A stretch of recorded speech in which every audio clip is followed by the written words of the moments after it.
Vijay versus Vadivelu திமுக போடும் master plan என்ன தெரியுமா? திராவிட கட்சிகளை சேர்ந்த மூத்த அரசியல்வாதிகள் ஒவ்வொருத்தரா தினமும் விஜயோட தமிழக வெற்றி கழகத்துல இணைய ஆரம்பிச்சுட்டாங்க.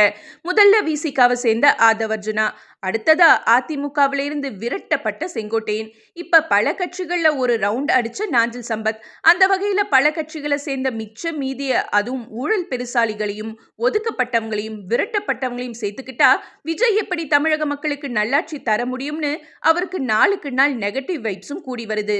இது போதாதுன்னு 2026 தமிழக சட்டமன்ற தேர்தல்ல விஜய வசைப்பாடி பாட்டு பாடி எதிர்த்து பேசி மக்கள் கிட்ட திமுகவுக்கு ஆதரவு திரட்ட வைகை புயல் வடிவேலுவை மறுபடியும் கமிட் பண்ணியிருக்கிறதா தகவல்கள் வெளியாகி இருக்கு. கடந்த 2011ஆம் ஆண்டு சட்டமன்ற தேர்தல் டைம்ல தேமுதிக தலைவர் மறைந்த கேப்டன் விஜயகாந்த தேர்தல் பிரச்சாரம் அப்படிங்கிற பேர்ல தரைக்குறைவான வார்த்தைகளால பேசி அவர் மனசை புண்படுத்தி அதுக்கு பிறகு சினிமாவிலிருந்து ஃபீல்ட் அவுட் ஆனவர் இப்ப அதே பாணியில விஜய பத்தி கடுமையா விமர்சனம் செய்ய போறாருன்னு சொல்லப்படுது.